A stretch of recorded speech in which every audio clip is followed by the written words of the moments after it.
No livro do Eclesiastes tem uma passagem que eu gosto muito. Tudo tem seu tempo. Está lá no capítulo 3º. Tudo tem seu tempo. Há um momento oportuno para cada coisa debaixo do céu. Tempo de nascer, tempo de morrer, tempo de plantar, tempo de arrancar o que foi plantado, tempo de matar, tempo de curar, tempo de destruir, tempo de construir, tempo de chorar, tempo de rir, de lamentar, de dançar, tempo de espalhar pedras e tempo de as ajuntar, tempo de abraçar e tempo de afastar-se dos abraços, tempo de procurar, tempo de perder, tempo de guardar, tempo de jogar fora, tempo de rasgar e tempo de costurar, tempo de calar e tempo de falar, tempo do amor, tempo do ódio, tempo da guerra, tempo da paz. Muitas vezes nós matamos a nossa vida, ou matamos a oportunidade de viver bem, porque nós não somos capazes de fazer a leitura correta do que o tempo está nos pedindo. Porque é assim mesmo. Cada dia o tempo vai nos pedir alguma coisa. E é esse olhar atento que vai dando a gente essa condição, essa clareza de perceber o que de fato hoje grita pelo meu nome. O que de fato hoje chama por mim. Qual é a realidade hoje que é inadiável? Minha gente, às vezes nós somos tão negligentes na percepção disso, que às vezes nós desperdiçamos um mês, um ano, 10, 20, colocando o nosso empenho numa realidade que nem era para aquele momento. E é por isso que é tão interessante a gente desenvolver a habilidade de dizer não e de dizer sim. Porque essa é uma habilidade que só a maturidade nos traz. Porque às vezes, porque somos imaturos, nós não sabemos nem dizer não. Não sabemos olhar as urgências do tempo. Então a gente vive para agradar o outro. Não. Antes de agradar o outro, você precisa perceber o que a vida está pedindo de você. Porque nem sempre aquilo que você pode fazer para agradar o outro, está em consonância com aquilo que a vida está pedindo de você. Mesmo porque para a gente crescer, nós temos que ter coragem de cortar muitas coisas. A Sagrada Escritura diz, tempo de matar, tempo de fazer nascer.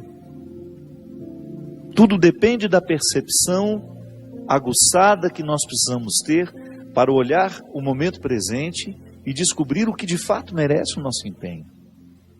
Quantas vezes eu na minha vida me empenhei no lugar errado, na questão errada. E depois não tem como ser feliz. Não tem como eu descobrir um contentamento sabendo que o meu empenho não foi onde deveria ter me empenhado. Não há possibilidade de eu me sentir realizado, de sentir-me bem com as minhas escolhas. Porque o que vai fazer com que eu me sinta bem é olhar para o contexto das minhas escolhas e ficar confortável com aquilo que foi escolhido. É interessante porque, às vezes, a nossa maneira de viver nos priva até mesmo dessa percepção.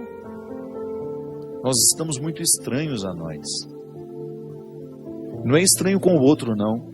É estranho a nós mesmos. Estranhos a nós mesmos.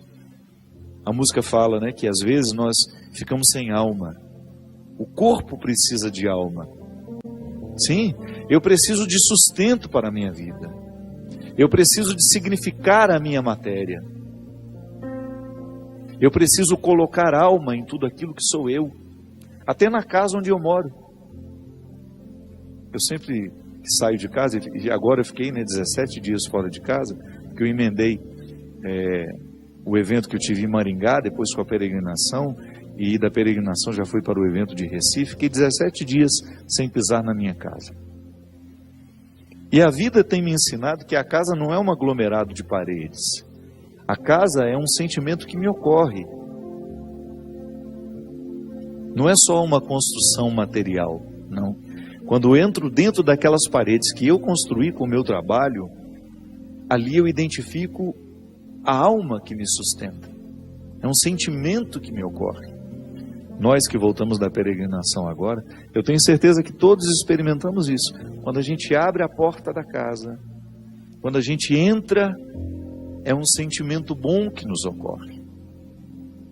Isso é alma. É quando a matéria está plena de significados. É quando a gente começa a atribuir um significado que ultrapassa as paredes, os móveis, o telhado ou a laje, o jardim, o portão de entrada. É um sentimento que nos ocorre. E é interessante que a qualidade da nossa vida depende, está intimamente ligada à nossa capacidade de depositar a alma nas coisas. Eu não estou falando dessa alma,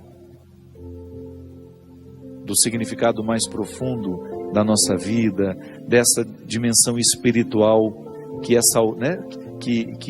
me conecta com a eternidade. Não. Eu estou falando de tudo aquilo que vive e que faz sentido à matéria. Traz sentido àquilo que é material. Então a gente usa de maneira inadequada o termo alma.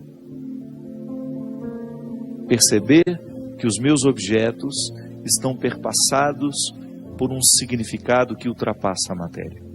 Como dizia Rubem Alves, né? Existem coisas que são mais que coisas, são coisas que nos fazem lembrar. Isso é, virar um sacramental. Da mesma maneira como eu trago uma lembrancinha da viagem, aquilo é para mim apenas um sacramental de alguma coisa que foi boa, que foi vivida, que foi experimentada, que me fez bem. Mas agora, na minha oportunidade de colocar alma neste corpo, nessa oportunidade única que eu tenho de viver diariamente bem a minha vida e assim inflar ar em tudo isso, da mesma maneira como eu percebo essa outra alma das coisas, da minha casa quando chego, de um sentimento que me ocorre. O viver bem, me trazendo a consciência de que hoje, quando eu observo as urgências da minha vida e me empenho nessas urgências, eu estou colocando alma no meu corpo. Ah, padre, essa visão separatista não combina com a teologia cristã. Eu sei, isso é só didática. Essa separação é apenas didática. Funciona tudo junto, corpo e alma estão, embora sejam realidades distintas, funcionam juntas. É unidade. Nós proclamamos a unidade de tudo isso.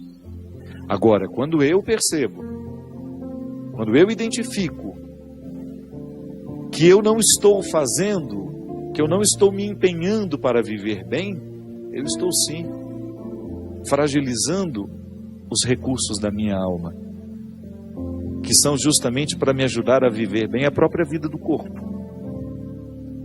Trabalham em conjunto, minha gente. E nós muitas vezes negligenciamos a observância do tempo, como na Escritura que diz. O escritor sagrado fala justamente isso. Tempo de chorar e tempo de rir. Há momentos que a própria vida te mostra a necessidade de chorar, de jogar para fora os seus excessos, de não ter medo da tristeza, de permitir que essa tristeza cave dentro de nós as suas riquezas e que nos ajude a encontrar a pedra preciosa que só o sofrimento poderia nos levar a conhecer. Depois vem o riso. O riso não nasce por acaso. A gente já cantava aquela música também, né? Ando devagar porque já tive pressa e trago esse sorriso porque já chorei demais. O sorriso é o resultado da lágrima bem chorada. O sorriso é o resultado final de um processo de luta que nós estabelecemos, de observar dia a dia qual é o empenho que aquele dia me pede, o que hoje eu preciso fazer para ter o direito do sorriso amanhã. E é bom, você sabe por quê? Porque à medida que nós estamos passando o perrengue, sabendo que ele será construtivo, já nascem pequenos sorrisos ao longo desse processo. Quando a gente fala de um sorriso final, é apenas a metáfora de um processo bem feito, bem vivido. Tempo de abraçar, tempo de se afastar. Quanto sofrimento, né? Em perceber o distanciamento como necessário ao crescimento do outro. É aquele filho que vai embora para estudar. Não dá para reter filhos. Por isso que é tempo de abraçar, é tempo de cuidar, é tempo de estar junto. E vai chegar um momento em que esse afastamento será necessário para o próprio curso da vida. Depois volta. Mas num primeiro momento a gente precisa do distanciamento. É a urgência do dia. Chegou a época, é preciso estudar, é preciso buscar um futuro fora daqui. Minha gente, quando nós observamos o movimento do tempo e as suas urgências, a gente entra dentro do contexto de uma sabedoria irrenunciável à nossa realização humana. Tempo de rasgar, tempo de costurar. Se a gente não tem coragem, muitas vezes, de rasgar algumas realidades, depois jamais conseguiremos viver a libertação dela. Hoje até escrevi sobre isso. Muitas vezes nós lamentamos perder. E quando na verdade a gente vai observar aquilo que a gente perdeu, não foi perda, foi libertação. Quantos relacionamentos precisam ser rasgados para que depois eles sejam costurados do jeito certo? Fazer cair por terra todas as ilusões que nós temos do outro, ou todas as pretensões que nós julgamos em cima do outro. Não, o outro não tem que corresponder às minhas expectativas. O outro tem que ser ele. E se por acaso houve uma empatia comigo, ali construímos uma relação de amizade, se não, uma relação de respeito só. Mas é preciso rasgar. Nós precisamos viver o enfrentamento. O enfrentamento que depois vai provocar uma libertação em nós. Enfim, a vida sempre vai nos pedir uma observação. A vida sempre vai pedir de nós calma, paciência, porque com pressa nós passamos por cima de todas essas necessidades e não somos capazes de reconhecê-las. Você parou para pensar nisso? Que às vezes a vida não está dando certo, é porque você nem sabe exatamente o que você está precisando. Às vezes nós ficamos tão aflitos, tão angustiados, e não sabemos por quê. Faltou chegar ao ponto-chave. Faltou descobrir o ponto nevrálgico ali, onde de fato está iniciando o conflito. Paciência, né? A gente não tem paciência nem para descobrir o que está nos angustiando. É a nossa pressa, é a vida estranha que nós vamos viver.